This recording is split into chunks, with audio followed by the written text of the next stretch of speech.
Assalamualaikum warahmatullahi wabarakatuh. Alhamdulillahirabbil alamin wa bihi nasta'in ala umuri dunya waddin.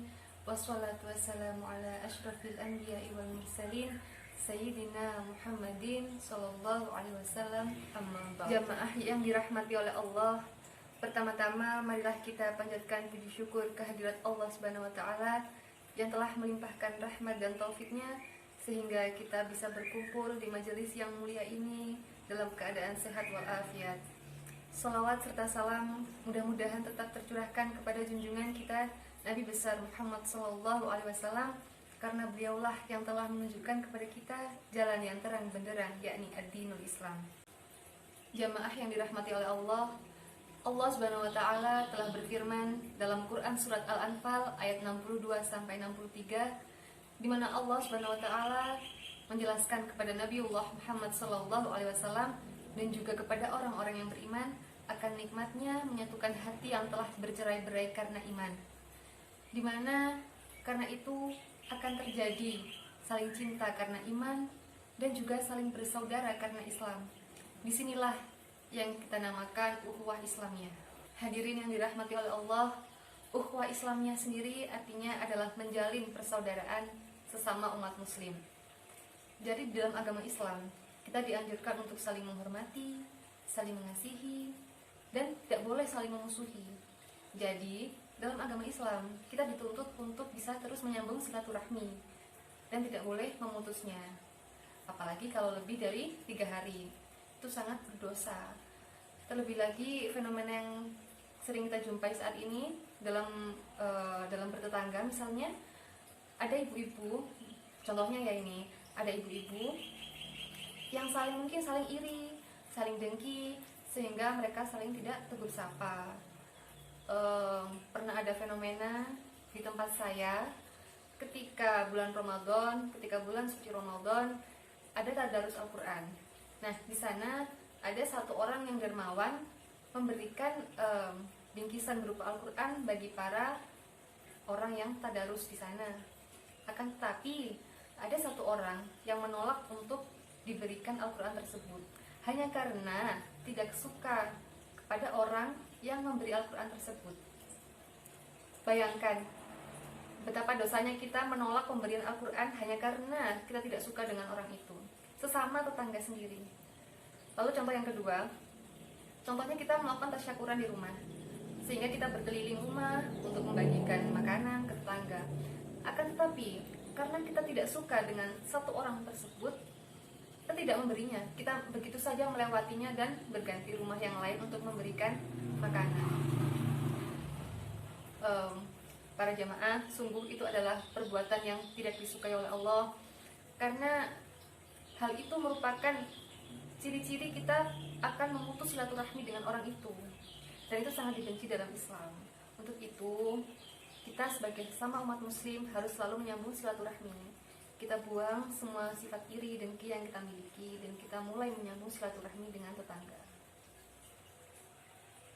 Jamaah yang dirahmati oleh Allah, hendaknya kita mengedepankan keimanan dibandingkan perselisihan tersebut, agar kita semua tetap bersaudara. Karena semua itu akan terasa mudah apabila kita menyiapkan untuk mendapatkan ridha Allah Subhanahu wa taala. Sebagaimana Allah telah berfirman dalam Quran surat Al-Hujurat ayat 10, yang artinya orang-orang yang beriman itu semuanya bersaudara.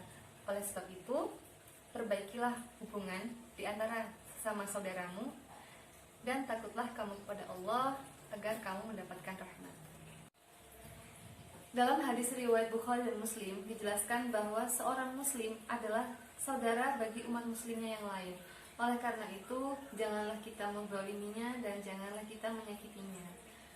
Kita sebagai umat muslim, apabila bisa menerapkan kasih sayang, silaturahmi dalam segala aspek kehidupan, insya Allah kita akan menjadi umat muslim yang utuh, yang tidak mudah terpecah belah. Oleh karena itu, diperlukannya sabar dan ikhlas yang semata-mata untuk mengharapkan ridho Allah Subhanahu wa taala. Jamaah yang dirahmati oleh Allah, ada beberapa manfaat yang bisa kita petik dari kita menjalin ukhuwah Islamiyah atau persaudaraan sesama muslim. Yang pertama, dijelaskan dalam Quran surat Al-Maidah ayat 2 yang artinya tolong menolonglah kalian dalam kebaikan dan ketakwaan dan jangan tolong menolong dalam hal keburukan. Bertakwalah kepada Allah, sesungguhnya siksa Allah itu amatlah keras. Jadi di sini kita dianjurkan untuk saling tolong menolong dalam kebaikan dan tidak boleh tolong menolong dalam hal yang kecurangan, seperti itu tidak boleh. Dan kita dianjurkan untuk ikhlas kalau kita menolong orang lain, tidak boleh mengharapkan imbalan. Seperti itu. Dan yang kedua, manfaat dari ukhuwah Islamiyah ini adalah untuk mendatangkan rahmat Allah Subhanahu wa taala. Sebagaimana yang dijelaskan dalam Quran surat Al-Hujurat ayat 10, yakni bahwa kita saudara sama mukmin ini dianjurkan untuk saling mendamaikan dan bertakwalah kepada Allah agar kalian mendapatkan rahmat. Dan untuk manfaat yang ketiga dari ukhuwah Islamiyah ini, sebagaimana diriwayatkan dalam hadis riwayat Bukhari dan Muslim, adalah untuk mendatangkan rasa kasih sayang antar sesama. Yang dijelaskan dalam hadis ini adalah diibaratkan bahwa seorang mukmin yang saling mencintai, yang saling mengasihi, itu diibaratkan menjadi atau diibaratkan adalah satu jasad. Diibaratkan satu jasad. Jadi ketika satu jasad itu mengalami sakit, mengalami penderitaan, maka anggota jasad yang lain juga akan mengalami sakit. Jadi seperti itulah perumpamaan sesama muslim yang saling mencintai.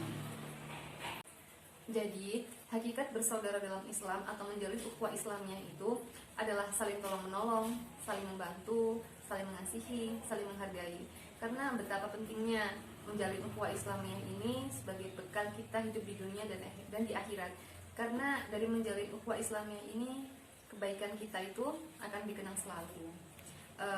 Saya akan tambahkan bahwa sekecil apapun kebaikan yang kita lakukan, atau sedikit apapun yang ibadah yang kita lakukan, kita niatkan untuk mendapatkan ridha Allah Subhanahu wa taala, seperti itu.